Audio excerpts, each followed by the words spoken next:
बांग्लादेश के जमाते इस्लामी पार्टी के नेता ढाका में चीनी कम्युनिस्ट पार्टी के नेताओं के साथ बैठक में म्यांमार के रोहिंग्या बहुल इलाके में एक आजाद रोहिंग्या स्टेट बनाने का प्रस्ताव रखा। ऑपरेशन सिंदूर के बाद से भारत पाकिस्तान की सीमा पर दुनिया भर की नजरें हैं, लेकिन देश की उत्तर पूर्वी सीमा यानी कि बांग्लादेश में कुछ महत्वपूर्ण घट रहा है। म्यांमार में गृह युद्ध के चलते हालिया वर्षों में बड़ी संख्या में रोहिंग्या मुस्लिमों ने बांग्लादेश में शरण ली।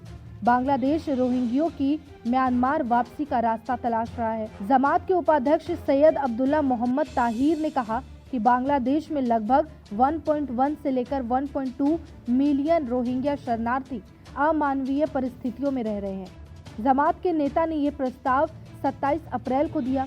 एक्सपर्ट ने आशंका जताई कि अगर इस प्रस्ताव पर सहमति बन जाती है तो इससे भारत के सितवे पोर्ट को खतरा हो सकता है। बांग्लादेशी नेताओं की तरफ से ये प्रस्ताव ऐसे वक्त आया जब म्यांमार के बॉर्डर इलाकों में चरमपंथी गुट अकारण आर्मी का कंट्रोल बढ़ा रहे हैं, जिसकी वजह से बड़ी संख्या में रोहिंग्या बांग्लादेश पहुंच रहे हैं। जमात नेता सैयद अब्दुल मोहम्मद ताहिर ने कहा, चीन इस मामले में सबसे बड़ा रोल निभा सकता है क्योंकि उसका म्यांमार के साथ अच्छा रिश्ता है। अब बात कर लेते हैं रोहिंग्या मुस्लिम है कौन। रोहिंग्या स्टेटलेस यानी राज्य विहीन लोग हैं। ज़्यादातर रोहिंग्या इस्लाम को मानते हैं। ये म्यांमार के रखाइन प्रांत से आते हैं। 1982 में बौद्ध बहुल देश म्यांमार ने रोहिंग्या की नागरिकता छीन ली। उन्हें शिक्षा, सरकारी नौकरी समेत कई अधिकारों से अलग रखा। 2017 में 25,000 से ज़्यादा रोहिंग्यों को मार दिया गया। 2017 के बाद म्यांमार से लाखों से ज़्यादा रोहिंग्या दूसरे देश में चले गए। अकेले बांग्लादेश में रोहिंग्या की संख्या 13 लाख से ज्यादा है। यूनुस सरकार के मानव गलियारा बनाने का शेख हसीना की पार्टी, आवामी लीग और कई संगठन विरोध कर रहे हैं। इनका तर्क है कि ऐसे फैसले लेने का हक अंतरिम नहीं बल्कि चुनी हुई सरकार को है। आवामी लीग का कहना है कि इस गलियारे का इस्तेमाल म्यांमार में सैन्य गुटों के खिलाफ हो सकता है।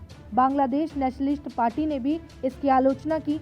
गलियारे से बांग्लादेश की संप्रभुता को खतरा पैदा होने की बात भी कई संगठन कह रहे हैं।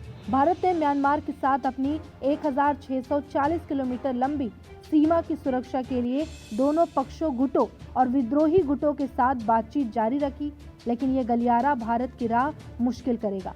खलीलुर रहमान का बांग्लादेश में राजनीतिक अस्थिरता के बीच मानवीय गलियारे पर जोर देना दिखाता है कि वॉशिंगटन इसके लिए प्रयासरत है। हाल ही में अमेरिका का एक बड़ा कार्गो भी ढाका गया है। इससे ये संभावना बढ़ी है कि इस गलियारे से अराकन आर्मी को हथियार भेजे जाएंगे। नमस्कार, मैं हूं मानक गुप्ता।